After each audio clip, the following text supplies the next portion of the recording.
Hi everybody, welcome back to my YouTube channel. My name is Davina, as most of you know, and I film about motherhood, my life, my marriage, and all the good stuff. Now I just want to say a big thank you to everybody who has liked, subscribed, watched my old videos. Now if you haven't, please, you can always watch them. They are very interesting. They talk about my motherhood journey, and I'm sure you guys are going to like it. So today's topic is going to be about my delivery, and judging from my last videos, most of you can tell that I gave birth to my darling baby via CS. So I'm going to be putting you guys through my CS process, and I hope you guys enjoyed the video. So like I said the last time, I was asked not to eat 12 hours before my delivery. So I remember calling my mom, to find out where she was, because she was flying in from Abuja. My mom lives and works in Abuja. So I remember calling her, to find out where she was, how her flight was going, and then she arrived that evening, but she didn't come and meet me in the hospital till the next day, the next morning. So yeah, I could tell my mom was very nervous because CS is a surgery, like I know it's common, but hey, it's surgery, and my mom hates surgery. Like, she doesn't like it at all. She doesn't like that going under the knife, that fear of waiting, that nurses and doctors coming out. Nigerian film, when you pretend they don't watch Nigerian film, they will not listen. They will be carrying their fear for Nigerian film to reality. But I don't blame her though, I'm her baby, so what do you expect? So my mom came in Thursday morning. I remember, we started praying. We started praying the rosary. I'm Catholic, by the way. So we prayed, prayed and prayed and prayed till it was time for my surgery. Now, my husband also arrived that morning. He came at about, because my surgery was for 8 p.m, so he came at about 6. I had my box as well. So when I arrived at the hospital, I arrived with my box. My very big box. People would think I was moving into the hospital. I packed everything packable. I carried that. So next morning, they woke me up. I was already awake, but I was trying to sleep. I couldn't even sleep throughout the night. I won't even lie. I was just thinking. My mind was in so many places. So the nurses came, told me to have my bath, and I had my bath, and then I wore the robe, the hospital robe. So one thing the nurse had to confirm or make sure was that my pubic area, I had to clear off all the hair. So if you're going to have surgery, you have to have a very clean, smooth cloth down there. So if preferably, they will tell you to use either a shaving stick or razor blade, anyone you want to use. So that was the nurse had to confirm that, and then that was fine. So I was ready to go into surgery. So my husband followed me to the theater room. Now we're supposed to do like a video, delivery video, dancing and shaking our booty and everything, but it's easier said than done. When I got there, I was so scared. I couldn't even, my husband was like, let's do a video, let's do a picture. I was like, bros, calm down. Like, I might take 1 or 2 pictures. Very ugly picture. Like, if you see me, I can't even post it because I'm ashamed. So we took a picture while we're at the elevator, and we took a picture in the theater.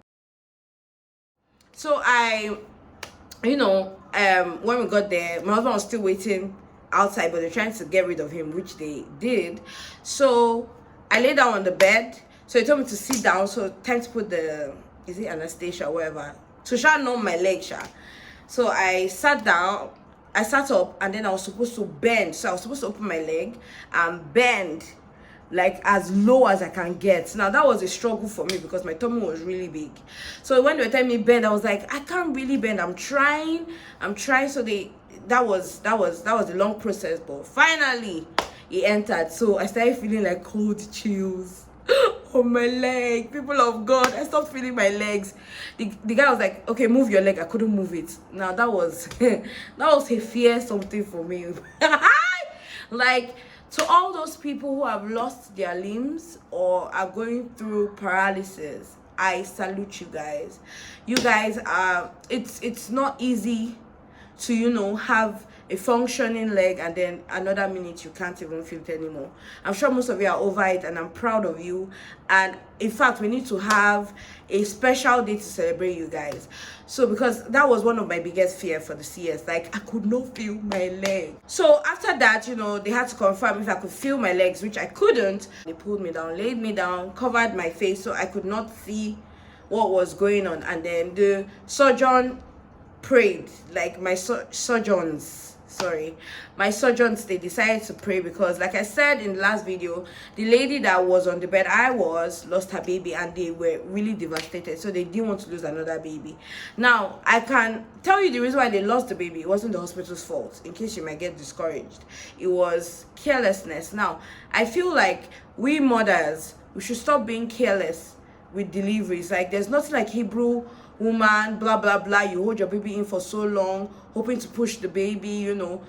If they say CS, please do CS. I don't see the big deal. So that was a problem with the lady at that time. So it's not really what I'm supposed to talk about, but I just wanted to clarify that the hospital didn't have anything to do with the loss of the baby. So the doctors just had to say, okay, let's say a prayer, let's just not allow what happened yesterday to happen today. So they said a prayer, and they started the surgery. Now when they started cutting, I started feeling very, very nauseous. I started feeling sick. I remember telling them, like, I don't know, I don't feel so good. And the next day I started throwing up. Now I started vomiting. For each time I was vomiting, they had to stop, because as we were vomiting, obviously because I was cut open, my tummy was moving. So they didn't want to make any mistakes, so they had to stop, wait for me to vomit, then continue. So that allowed my surgery to take so long. And I remember crying. They had to put the bowl by my side. I was vomiting and vomiting, and the doctor even started begging me, was like, please, oh mother, stop, Davina, stop vomiting. And like, I'm trying, but I can't stop. And then I vomited so much that I was not feeling very, very weak, guys. Like I wanted to sleep, but I couldn't sleep. And then I remember the doctor saying that the guy by my side that was trying to keep me awake was saying, oh God, I'm struggling to stay up. And I don't know if he said my BP was going up, or he said something was going up or going low, I can't remember. So I was not begging him. I was like, please give me one drop of water, I am so tired. I was like, please. I started crying. I have a feeling that guy was moved to give me water, but they were like, no matter what happened, guy, don't give her water. So they couldn't give me water. I was weak, you get. And I was really, really tired, but they tried to keep me awake. They got me talking about school, they got me talking about friends, but I couldn't. So I continued to struggle to stay awake, because I really, really, really, really, really didn't want to disappoint, because my doctor was trying to encourage me, was like, oh my God, you can't do this, just stay awake for me. Now madam in the tummy, I think they were trying to bring her out, but she was like way up or something, I think. So the guy by my side that was trying to keep me awake now had to push her so she could calm down, and then they could bring her out. So they started, and I could just feel myself move, but I couldn't really feel anything. So they moved her, and then she came down. Now my beautiful child, please, people's babies come out crying, right? My bundle of joy came out sucking. When I heard it, I started laughing. I think that was one thing that made me laugh, because I think the doctor said, oh wow, this one is already ready to eat. So she was sucking, and then it was when they took her to clean her up that I heard her cry. And then they brought my child for me. Now people of God, my husband is black, as in charcoal black.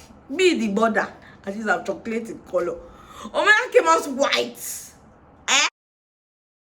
Hey, if not that I saw my father's people's nose, I would have said that's not my child.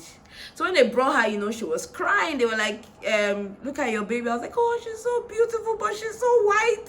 And first I had to check was hair, because I did not see myself giving birth to a child without hair. So I really wanted a baby with hair. So she had hair, thank God.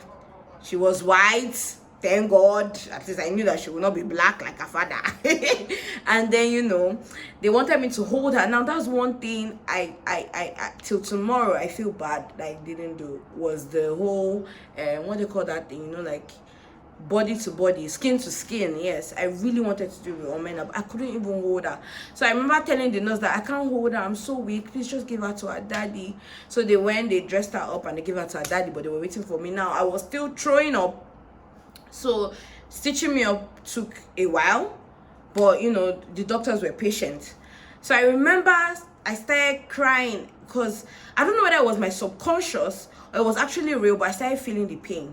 So I was not like, you guys should stop it, no, stop it, don't stop me up. Then I started screaming, and then you know what, the doctor was like, you know what, just allow her sleep, but just monitor her, allow her sleep. And that was how they allowed me sleep.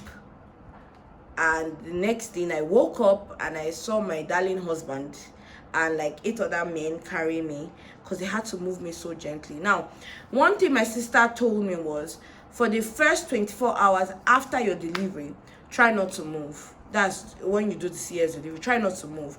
Why? Because you can have like this very massive headache. She's a doctor, she can explain better.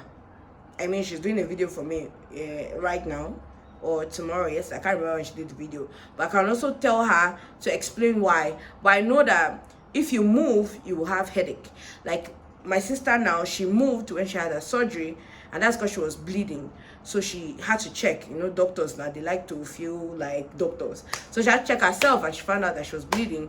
So she had headache, like very bad headache. So my sister advised me, do not move till after 24 hours, if not you're going to have headache. And I didn't. But I remember I was saying a lot of gibberish when I woke up after a surgery, and I think it was an aftermath of the anesthesia or the whatever, the thing they shall put in my back.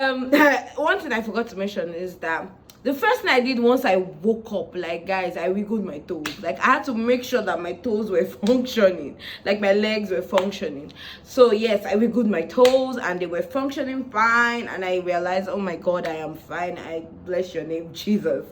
So yeah, that's the thing about my delivery process. So the next video I'm going to do is going to be my shopping list and my 4th trimester, which is the first few weeks of being a mom. Now you guys should stay tuned for that video. Like I have created heavy content, from breastfeeding to colic to sleeping patterns and all that. So please, you guys should watch out for that video. For now, I want to say thank you for watching. God bless you guys. Please like, share and subscribe, and I will see you guys next week. Bye. Love you. Mwah, mwah, mwah, mwah, mwah.